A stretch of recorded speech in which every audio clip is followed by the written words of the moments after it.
ஞானானந்தமயம் தேவம் நிர்மலஸ்படிகாகிருதியும் ஆதாரம் சர்வ வித்யானாம் ஹயக்ரீவம் பாஸ்மகே. நெக்ஸ்ட் ஜென் டிவி நேயர்களுக்கு அஸ்ட்ரோ கேஎஸ் ஐயங்காரின் பணிவான நமஸ்காரங்கள். வார பலன் 26/8/2024 1/9/2024 வரை உண்டான வாரத்திற்கு மேஷம் முதல் மீனம் வரை என்னென்ன பலன்கள்னு பார்ப்போம். அதற்கு முன்னாடி இந்த வாரத்தில் கோல்சாரம் எப்படி இருக்குது அப்படின்றத பார்ப்போம். அதற்கு பிறகு இந்த வாரத்தில் வரக்கூடிய விசேஷ நாட்கள், அதற்கு பிறகு இந்த வாரத்தில் வரக்கூடிய எந்தெந்த ராசிக்காரர்களுக்கு சந்திராஷ்டமம் அப்படின்றத பார்ப்போம் வருஷப்படுத்தி. இந்த வாரத்தில் பார்த்தாலேனால் கோல்சார பிரகாரம் ராசிக்கு, அதாவது ரிஷப ராசி, காலபுருஷ தத்துவத்தின் 2வது ராசியான ரிஷப ராசியில் குரு, மிதுனத்தில் செவ்வாய், கடகத்தில் புதன், சிம்மத்தில் சூரியன், கன்னியில் சுக்கிரன் கேது, கும்பத்தில் சனி வக்ரகதியில் இருக்கார், மீனத்தில் ராகு. இந்த வாரத்தில் அதிவேகமாக செல்லக்கூடிய கிரகமான சந்திரன் ரிஷபத்தில் கிருத்திகை நட்சத்திரத்தில் இந்த வாரத்தை ஆரம்பிக்கிறார். மக நட்சத்திரம் சிம்ம ராசி வரலும் போகிறார். இது இந்த வாரத்தினுடைய கோல்சாரம். இந்த வாரத்தில் வரக்கூடிய விசேஷ நாட்கள் அப்படின்னு பார்த்தாங்கன்னா இந்த வாரம் மொத்தமே விசேஷம். 26ஆம் தேதி அன்றைக்கி பார்த்தாங்கன்னா ஸ்ரீ ஜெயந்தி வைகானசம்னு போட்டிருப்பா. அதாவது கோவில்களில் பண்ணக்கூடியது, அதாவது வைகானச ஆகமம்னு சொல்லக்கூடியது. வைகானச ஆகமம், பாஞ்சராத்திர ஆகமம்னு 2 வகையில் இருக்குது. இதில் கோவிலில் கடைபிடிக்கக்கூடியது வைகானச ஆகமத்தில் ஒரு வகை, அதாவது ஒரு வகையான ஆகமும் வைகானச ஆகமம், அதாவது அந்த முனிவர் ஏற்படுத்தி வச்ச ஒரு ப்ராக்டிஸ்ன்னு சொல்லக்கூடியது. அதன் வழி அந்த ப்ராக்டிஸில் இருக்கக்கூடிய கோவில்களில் 26/8/2024 கிருஷ்ண ஜெயந்தி கொண்டாடுறோம். 27ஆம் தேதி பாஞ்சராத்திரம், அன்னைக்கு பாஞ்சராத்திர வழியில் கொண்டாடக்கூடிய வாழ்க்கு அன்னைக்கு கிருஷ்ண ஜெயந்தி. ரோகிணி நட்சத்திரம், அஷ்டமி திதி ரெண்டுமே சேர்ந்து வரக்கூடிய காலகட்டம். இதில் ஸ்ரீ சன்னதின்னு சொல்லக்கூடிய அகோபில மடம் ஆதீனத்துக்கு உண்டான சிஷ்யார்கள் எல்லாரும் கொண்டாடக்கூடியதும், முனித்திரியம்னு சொல்லக்கூடிய ஸ்ரீ பாதுகா இதில் கொண்டாடக்கூடிய எல்லாரும் இந்த ஸ்ரீ ஜெயந்தியை 27ஆம் தேதியை இந்த வாட்டி கொண்டாடுறார். 2 பேருக்குமே சேர்த்து வருது ரோகிணி நட்சத்திரம் மற்றும் அஷ்டமி திதி அப்படின்னு சொல்லக்கூடியது. கிருஷ்ண ஜெயந்தி நம்மளுக்கு, அதாவது ராமாயணம் மகாபாரதம் ஒரு பெரிய இதிகாசம். இந்த இதிகாசத்தில் மகாபாரதத்தில் பகவத்கீதைன்றது ரொம்ப பெரிய விசேஷம். கிருஷ்ணனுடைய சரித்திரம் அப்படின்றது இந்தியாவை பொறுத்தவரைக்கும் ஒரு பெரிய ஏற்றத்தை கொடுக்கக்கூடியது. அதனால் இந்தியாவினுடைய ஒரு பெரிய இறையாண்மைன்னு சொல்லக்கூடியது இந்த கிருஷ்ண ஜெயந்தி விழா. நம்மளோட நார்த்தில் இருக்கவா ரொம்ப அதிகமாக கொண்டாடக்கூடியது கிருஷ்ண ஜெயந்தி, ராமநவமி, இது 2த்தையுமே. அதுவும் கிருஷ்ண ஜெயந்தி ரொம்ப பெரிய விசேஷமாக கொண்டாடுவோம். ராத்திரியெல்லாம் ரொம்ப விசேஷமாக இருக்கும். இங்கே பார்த்தாலேனால் மதுரா, துவாரகா இதெல்லாம் ரொம்ப ஏற்றமான ஒரு இதுவாக இருக்கும். கிருஷ்ணர் பிறந்ததை ரொம்பவும் பெரிய ஏற்றமாக கொண்டாடக்கூடிய காலகட்டம் இது. இந்த கிருஷ்ண ஜெயந்திக்கு அப்புறம் 27ஆம் தேதி அடுத்தது பார்த்தாலேனால் 28ஆம் தேதி அவமாகம்னு போட்டிருக்கும். அவமாகம் அப்படின்னா 3 நட்சத்திரங்களோ திதியோ ஒரே நாளில் வர்றது அவமாகம். இந்த காலகட்டத்தில் பார்த்தாலேனால் இந்த அவமாகத்தில் பார்த்தீங்களேனால் தசமி திதி 3 நாள் வர்றது.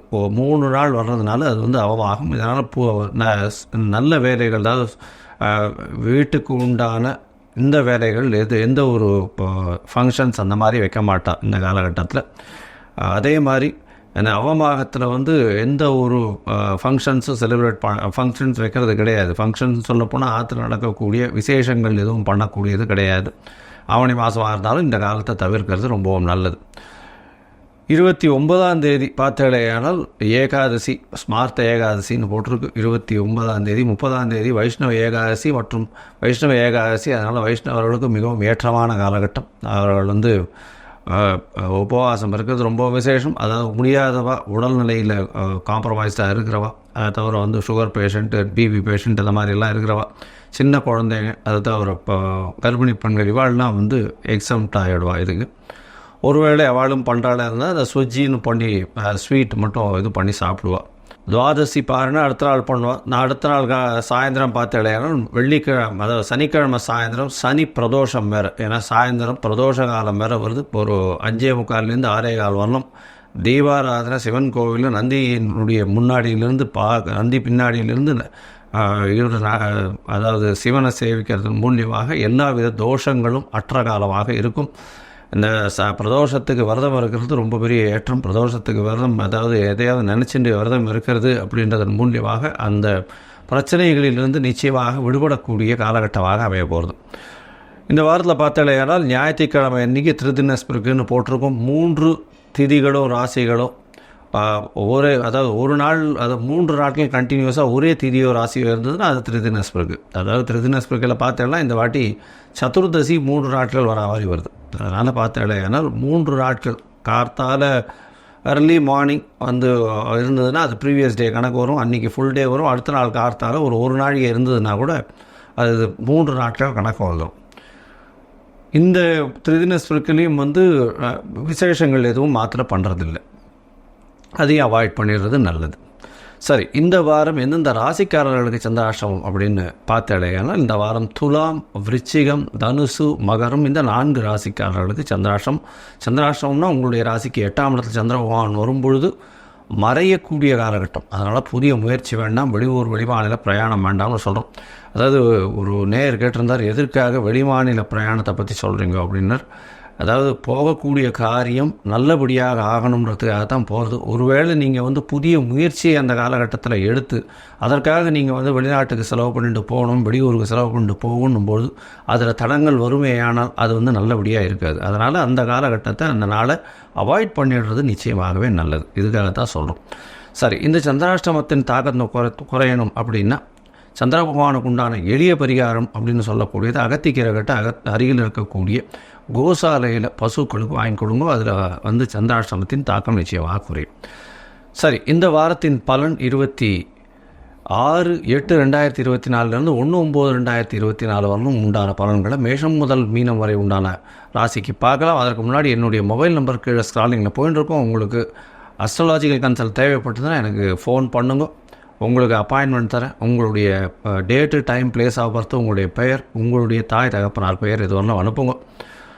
உங்களுக்கு உண்டான ஜாதகத்தை போட்டு அதில் சந்தி இருக்கான்னு பார்த்து, பாத சந்தி, நட்சத்திர சந்தி, அதை தவிர வந்து லக்ன சந்தி, லக்ன பாத சந்தி, இது எல்லாத்தையும் பார்த்துட்டு, ஏன்னா எனக்கு தெரிஞ்சு நிறைய பேர் வந்து துளாராசின்னு சொல்லுவா, விருச்சிக ராசியில் இருப்பா. அதாவது விசாகம் 3ஆம் பாதம் 4ஆம் பாதம் சந்தியில் வந்திருக்கும். அதே மாதிரி லக்னமும் அந்த மாதிரி வந்திருக்கும். மிருகசீரிஷ நட்சத்திரம்னு ரிஷபத்துலேயும் இருக்கும், மிதுனத்துலேயும் இருக்கும். அந்த சந்தியில் பிறந்துட்டு அவள் மிதுன ராசிக்கு 40 வயசு 50 வயசு இருக்கும். அவள் வந்து பெருமாளுக்கு இது பண்ணிட்டு இருப்பாள்.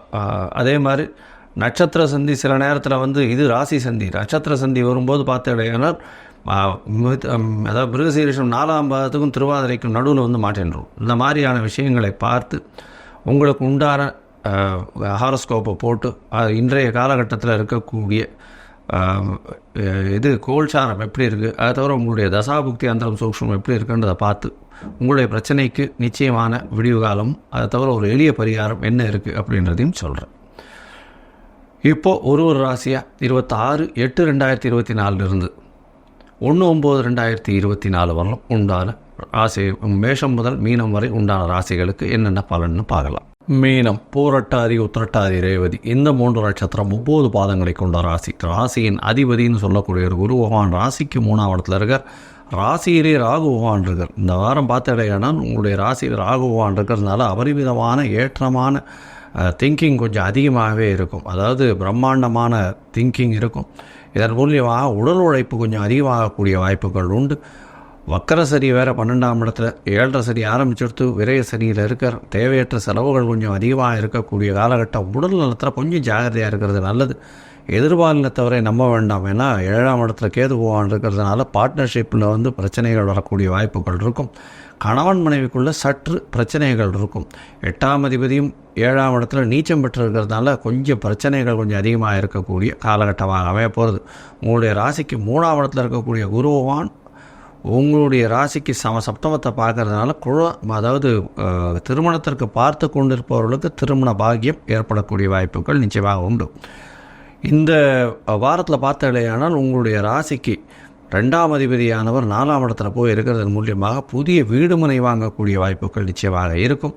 புதிய வீடு இந்த மாதிரியான விஷயங்களுக்கு இன்வெஸ்ட் பண்ணுவீங்க. உங்களுடைய ராசிக்கு 10ஆம் இடத்தையே வந்து 2ஆம் அதிபதி தனகாரகன் தனஸ்தான அதிபதி பார்க்கறது பெரிய ஏற்றம். 6ஆம் இடத்துல வந்து சூரிய பகவான் இருக்கிறதுனால கண்டிப்பாக அரசாங்கம் சார்ந்த உத்தியோகம் கிடைக்கக்கூடியதோ அரசாங்க கான்ட்ராக்ட் கிடைக்கக்கூடிய வாய்ப்புகள் நிச்சயமாக இந்த வாரத்தில் உண்டு. உங்களுடைய ராசிக்கு 3ஆம் அதிபதினு சொல்லக்கூடியவர் 7ஆம் இடத்துல நீச்சம் பெற்று போயிருக்கிறதுனால பார்ட்னர்ஷிப் பிஸ்னஸ் பண்ணுறவங்க புதிய முயற்சியை தவிர்க்கிறது நல்லது. புதிய கடன் வாங்காமல் இருக்கிறது கொஞ்சம் பார்த்துக்கோங்க. ஏன்னா 6ஆம் அதிபதி ஆட்சி பெற்று போயிருக்கிறதுனால கடன் வாங்கக்கூடிய வாய்ப்புகள் உண்டு. கொஞ்சம் பொறுமையாக ஜாகிரதையாக பார்த்து இன்னும் இது வியாபாரத்துக்கு இன்வெஸ்ட் பண்ணுறது நல்லது. ஏன்னா பார்ட்னர்ஷிப் பிஸ்னஸில் கொஞ்சம் பிரச்சனைகள் வரக்கூடிய வாய்ப்புகள் நிச்சயமாக உண்டு. இந்த வாரத்தில் அதிவேகமாக செல்லக்கூடிய கிரகமான சந்திர பகவான் உங்களுடைய ராசிக்கு 5ஆம் அதிபதி 3ஆம் இடத்துல உச்சமிட்டு போகிறது பெரிய விஷயம். அதனால் பார்த்தாலேயானால் குருவும் சந்திரனும் சேர்ந்து இருக்கக்கூடிய காலகட்டம். குரு சந்திர யோகம், கஜகேசரி யோகம்னு சொல்லக்கூடியது இருக்குது. இதன் மூலியமாக உங்களுடைய பேச்சில் நல்ல ஒரு ஏற்றம் இருக்கும். குழந்தைகள் மூலியமாக நல்ல ஒரு ஏற்றம் கிடைக்கக்கூடிய காலகட்டம். எழுத்து பணியில் இருக்கிறவர்களுக்கு நல்ல ஒரு ஏற்றம் கிடைக்கக்கூடிய காலகட்டம். குழந்தைகளுக்காக பார்த்து கொண்டிருப்பவர்களுக்கு குழந்தை பாக்கியம் ஏற்படக்கூடிய வாய்ப்புகள் நிச்சயமாக உண்டு. ஏன்னா இந்த வாரத்தில் இந்த மெடிக்கல் ட்ரீட்மெண்ட் ஆரம்பிச்சிங்கன்னா நல்ல ஒரு ஏற்றம் கிடைக்கக்கூடிய வாய்ப்புகள் நிச்சயமாக இருக்கும்.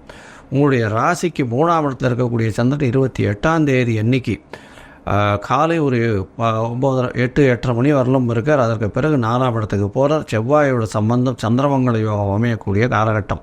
இதன் மூலியமாக பார்த்தாலேயானால் தாயின் உடல்களில் ஒரு ஏற்றம் இருக்கும். ஏன்னா பரிவர்த்தனை யோகம் வேறு இருக்குது.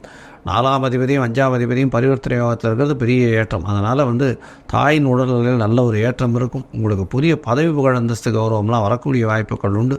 தாயின் மூலியமாக சொத்துக்கள் வரக்கூடிய வாய்ப்புகள் உண்டு. புதுசாக வியாபாரம் ஆரம்பிக்கிறீங்கன்னா தாய்கிட்டேருந்து ஒரு 10 ரூபா வாங்கின்னு போய் பண்ணுங்க. அது ஒரு நல்ல ஏற்றத்தை கொடுக்கும். ராசிக்கு 5ஆம் இடத்துல சந்திர பகவான் போகிறார். 5ஆம் இடத்துல ஆட்சி பெற்ற சந்திரன் குழந்தைகள் மூலியமாக பெரிய ஏற்றம் கிடைக்கும். 4-5 அதிபதிகள் சேர்ந்திருக்கிறது நல்ல ஒரு ஏற்றத்தை கொடுக்கக்கூடிய காலகட்டமாக அமையிறது. புதிய பதவி புகழ் அந்தஸ்து கௌரவம் வரக்கூடிய வாய்ப்புகள் நிச்சயமாக உண்டு. இதை தவிர பார்த்தீங்கன்னா படிக்கக்கூடிய குழந்தைகள் வெளியூர் வெளிமாநிலம் செல்லக்கூடிய வாய்ப்புகள் நிச்சயமாக உண்டு. தந்தையின் மூலியமாக வரக்கூடிய சொத்துக்கள் வரக்கூடும் அப்படின்றத சொல்கிறேன். பணவரவிற்கு பஞ்சம் இருக்காது. உங்களுடைய ராசிக்கு 6ஆம் இடத்துல சந்திர பகவான் போகிறார். சந்திர பகவான் 6ஆம் இடத்துல போகிறார். 5ஆம் அதிபதி 6ஆம் இடத்துல போகிறதுனால குழந்தைகளுடைய உடல்நிலையில் சற்று கவனமாக இருக்கிறது ரொம்பவும் நல்லது. ஒருவேளை குழந்தைகளுக்கு உடல் நலத்தில் பிரச்சனை வந்ததுன்னா கொஞ்சம் செலவுகள் அதிகமாகக்கூடிய மருத்துவ செலவுகள் அதிகமாகக்கூடிய வாய்ப்புகள் நிச்சயமாக உண்டு. இந்த வாரத்தில் பார்த்தாலேயானால் பொதுவாகவே இந்த வாரம் நல்ல ஒரு ஏற்றமான வாரமாக இருக்கும். இருந்தாலும் சனி பகவான் வக்கரகதியில் 12ஆம் இடத்துல இருக்கிறதுனால தேவையற்ற செலவுகள் கொஞ்சம் அதிகமாக இருக்கும். இது அலைச்சல் கொஞ்சம் அதிகமாக இருக்கும். வேலையில் மாற்றங்கள் இருக்கும். வேலையில் மாற்றங்கள் இருந்தாலும் ப்ரமோஷன் வரக்கூடிய வாய்ப்புகள் இந்த வாரம் இருக்குது. படிக்கக்கூடிய மாணவர்களுக்கு நல்ல ஒரு ஏற்றம் இருக்கக்கூடிய காலகட்டமாக இந்த வாரம் இருக்குது. வெளியூர் வெளிமாநிலம் செல்லக்கூடிய பாக்கியம் உண்டு. புதுசாக தொழில் தொடர்பவங்க கொஞ்சம் ஜாகிரதையாக இருக்கிறது நல்லது. பார்ட்னர்ஷிப் தொழிலில் கொஞ்சம் செட்பேக் இருக்கக்கூடிய வாய்ப்புகள் நிச்சயமாக உண்டு. பொதுவாக இந்த வாரம் பார்த்தாலேயானால் நல்ல ஒரு ஏற்றமான மிதமான வாரமாக இருக்கும். ஏற்றமானு சொல்கிறத விட மிதமான வாரமாக இருக்கும். நீங்கள் அருகில் இருக்கக்கூடிய தட்சிணாமூர்த்தியை போய் வலம் பண்ணிட்டு ஒரு 3 தரமாவது பிரதட்சணம் பண்ணிவிட்டு வலம் வர்றது ரொம்பவும் நல்லது அப்படின்றத சொல்கிறோம். தட்சிணாமூர்த்தியை சேவிச்சுட்டு அங்கே கொட்டக்கடலை மாலை ஒன்று போட்டு வாங்க. நல்ல ஒரு ஏற்றமும் மாற்றமும் உங்களுடைய வாழ்வில் நிச்சயமாக வரும். லோகா சமஸ்தா சுகினோ பவந்து. நன்றி, நமஸ்காரம்.